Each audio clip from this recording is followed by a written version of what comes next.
Buenas tardes, licenciado Israel. Soy alumna de la Universidad Continental y hoy día vamos a hablar sobre la ética. ¿Por qué usted considera importante la ética en el ejercicio profesional del psicólogo? Buenos días, señorita Norma. Ok. Gracias por la entrevista, por la invitación a ello. Ok. Am, bueno, según la pregunta que usted me hace sobre la importancia de la ética, ¿no? Yo creo que la ética es algo muy fundamental porque es uno de los pilares que el psicólogo debe de mantener, ¿ok? Porque de una u otra manera el psicólogo orienta una conducta hacia la protección de la dignidad, de los derechos y el bienestar de las personas que, en este caso, con las que vamos a trabajar. Entonces, la labor psicológica o la labor que se va a emplear, ¿no? Nos permite acceder a cierta información que va a ser sensible, a cierta información confidencial, ¿no? Y nos va a permitir, de acuerdo a esa información, poder desarrollar una intervención. Entonces, si nosotros no mantenemos esta ética profesional, ¿no? Entonces no vamos a poder garantizar que se haga una práctica responsable o que se haga una práctica transparente y que esta práctica esté abordada de respeto. ¿Okay? Entonces, si nosotros mantenemos la ética, entonces vamos a evitar posibles daños emocionales, ¿no? Y vamos a promover, más que proveer, promover, ¿no? Aquellos beneficios que van a ayudar, en este caso, al paciente. Entiendo. Si usted conociera algún colega que está faltando a uno de los principios éticos de la función, las funciones de psicólogo, ¿qué haría usted en esa situación? Bueno, si es un colega, ok, de una otra manera, creo lo primero que uno tiene que hacer es analizar la situación, ¿no? Ok, y verificar qué tanto está afectando, ¿no? Que si verdaderamente existe una conducta que sea contraria a los principios éticos, de acuerdo a lo que nos demanda, ¿no? Lo que es la rama de la psicología, ¿no? Y que no se malinterprete, ¿no? Como algo erróneo, ¿no? Porque a veces suele malinterpretarse, ¿no? ¿Ok? Ujú, Pero en este caso, si se ve de que está cometiendo una falta, entonces lo primero que haría es dialogar con la persona. ujú, ¿Ok? Primero trataría de dialogar, lógicamente de una manera o de una forma muy profesional, muy respetuosa, ¿no? Hacer ver al colega qué es lo que está pasando, expresarle, ¿no? La preocupación, ¿no? Expresar la preocupación y tal vez brindarle la oportunidad de reflexionar, ¿no? Y que pueda corregir su actuación, ¿no? O sea, tal vez ese es uno de los primeros pasos. Sin embargo, ¿no? ujú. Si la conducta continúa o la conducta implica un riesgo para el bienestar, en este caso del paciente, ¿no? O del atendido, si esta conducta genera como se dice, es vulnerable a los derechos o genera cierta negligencia profesional y esta negligencia pues conlleva una falta grave al código de ética, entonces ya se pasaría a reportar la situación, ¿no? Ante en este caso, las instancias correspondientes, ¿no? Como que es el colegio de psicólogos, ¿no? Que es, diríamos, la institución inmediata, ¿no? Que van ellos ver y corregir, pues, ¿no? Con el comité de ética, con el comité de disciplina, etcétera, ¿no? Entiendo. ¿Podría usted comentar sobre algún dilema ético que le haya tocado vivir y en el que tuvo que priorizar un principio ético sobre otro? Ah, Ujú, no he tenido un dilema, o sea, no he tenido problemas, ok, de práctica psicológica, pero sí recuerdo una situación en la cual, o sea, un paciente dentro de lo que es nuestro marco de confidencialidad que debemos de proteger, ¿no? La vida, la integridad de la persona, ¿no? Este paciente pues manifestó haber cometido un hecho delictuoso, ¿no? ¿Ok? Entonces, no, o sea, por la ética profesional se le escuchó, se le contuvo, pero se le confrontó a que de repente el paciente mismo vea la opción de hablarlo, ¿no? Hacia, en este caso, hacia sus padres, ¿no? La familia, ¿no? Ok. Ujú, Entonces, no algo que en la cual, o sea, haya sobrepasado la ética, ujú, pero sí sobre una situación pues muy álgida, ¿no? En la cual pues se le pudo, como se dice, motivar al paciente a que pueda hablar, ¿no? A que pueda manifestar, ¿no? La situación. Que cuando el paciente habló, ¿no? ujú, Era interesante porque en este caso eran los padres afectados, pero la mamá no sabía nada, pero el papá ya lo sabía.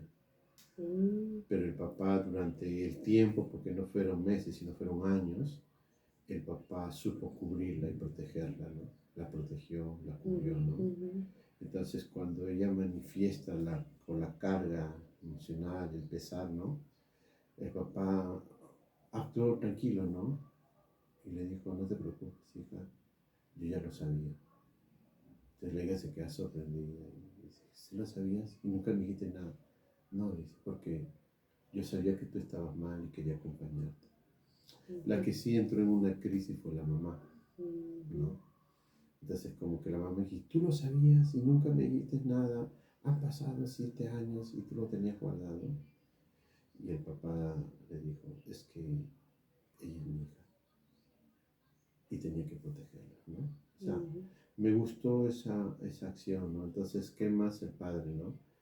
Protegiendo. Entonces, ¿qué más en este caso el psicólogo, ¿no? ujú, Que también creo que tiene que proteger en este caso, ¿no? O sea, a veces es una batalla un poco difícil, ¿no? Porque hay situaciones que te ponen pues entre la espada y la pared, ¿no? Okay, que vas a tener que romper la ética a ujú, veces, pero lo que sí también ha pasado, por ejemplo, en lo que ha sido violencia sexual, ¿no? ujú, Entonces se generó un tipo de alerta ujú, a la familia, ¿no? O sea, no directamente diciendo, oye, fulano no ha cometido esto y tengan cuidado, esto, lo otro, ¿no? Porque estarías ya alterando, ¿no? La ujú, confidencialidad, ujú, pero sí se le manifestó a los padres, por ejemplo, mayor presencia, mayor control, mayor acompañamiento, mayor comunicación, más asertividad, mejor empatía, ¿no? En este caso con el paciente. ¿Para qué? Para que poco a poco ellos vayan descubriendo, ¿no? Entonces, y ellos mismos generen eh, técnicas de afrontamiento y de contención con el paciente y que el paciente a través de ello y la confianza pueda abrirse y manifestar, ¿no? Y a la vez soltar, ¿no? Porque eso también le genera libertad, sanidad, etcétera. bienestar. Ujú.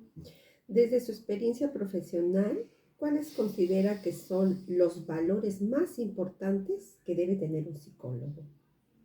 Valores, wow, o sea, es una pregunta muy inteligente, Gracias. pero, o sea, yo creo que uno de los valores importantes es el respeto, ¿no?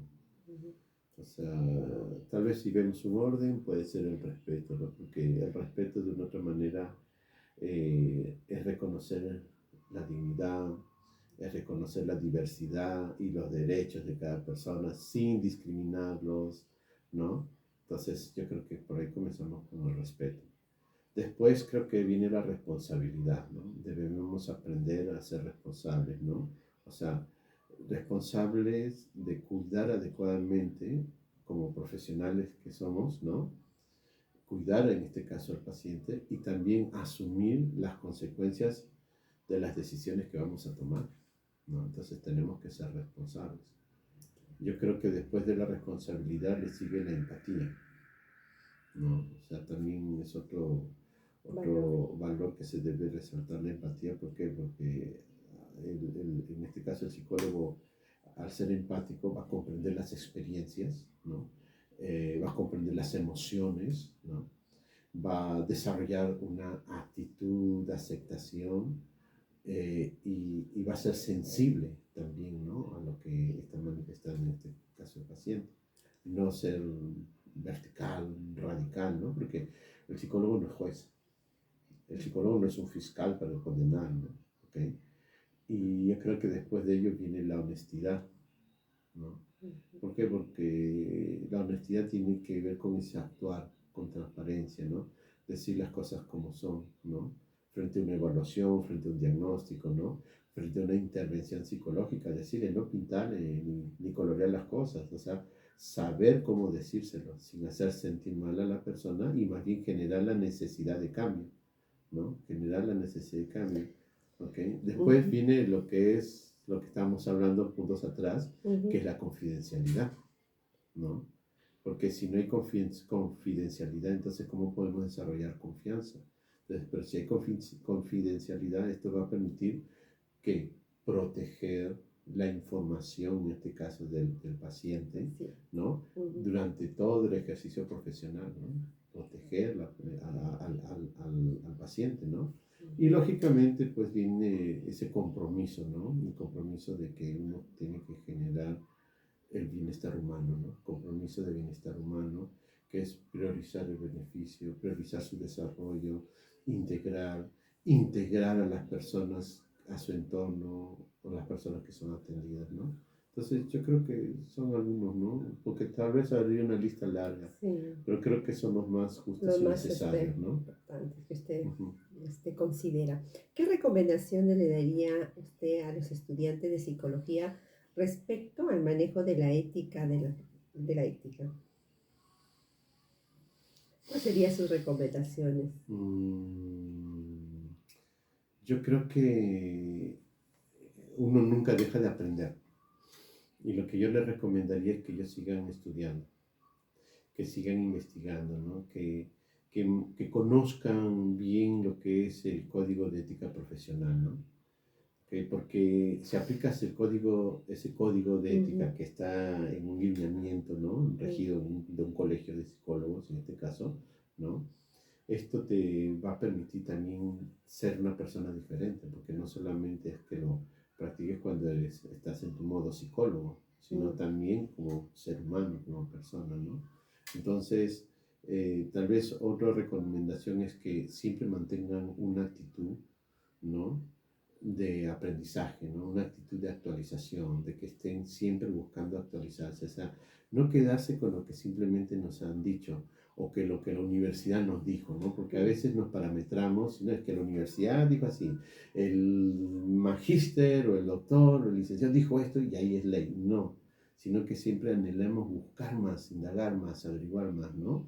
Respetar siempre la confidencialidad, ¿no? El respeto, ¿no? De la información que podamos recabar, ¿no? Tanto de toda la información que podamos tener los pacientes o en las prácticas profesionales, porque en prácticas profesionales muchas veces nos va a tocar que vamos a tocar con personas que están heridas, que están quebradas, que están rotas, ¿no? Entonces, a veces yo he observado que algunos hacen comentarios, oye, te cuento que vino tal paciente, ¿quién? La pacientita esta, sí, la gordita, la esta, el otro, sí, y te cuento, y tenía este problema que allá, wow, entonces, y como que eso cambia un poco la figura, ¿no?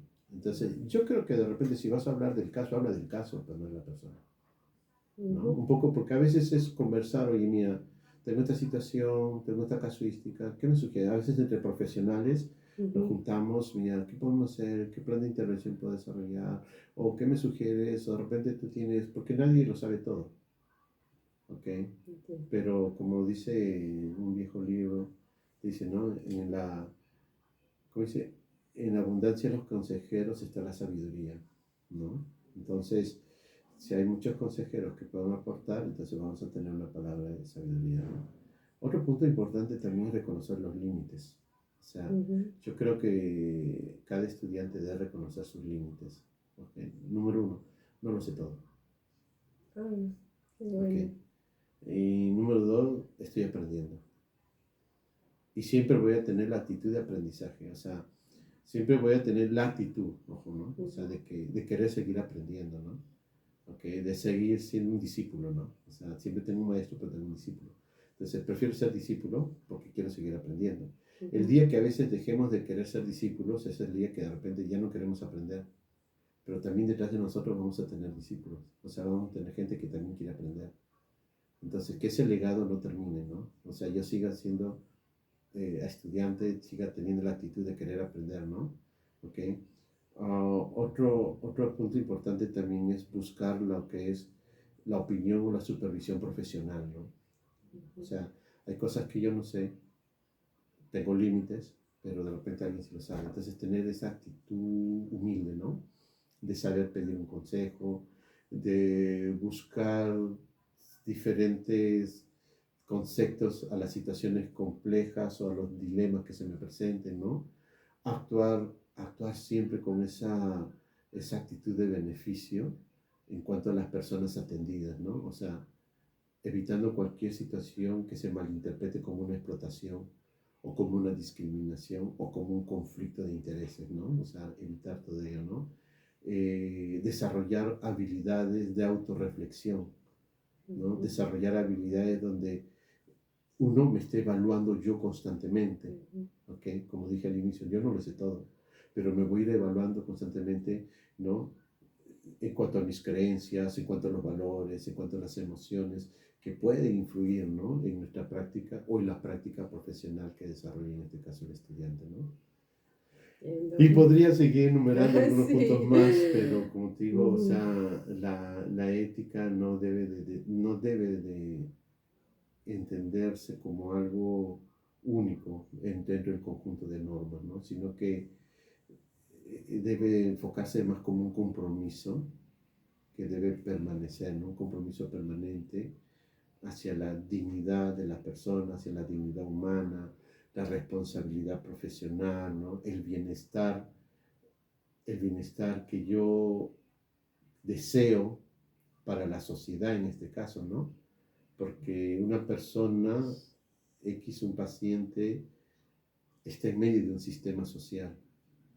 Entonces nuestro sistema social se va a dañar por personas enfermas. ¿Okay? O sea, no es que exista gente mala, ¿no? O sea, hay gente enferma, ¿no? Que actúa con maldad.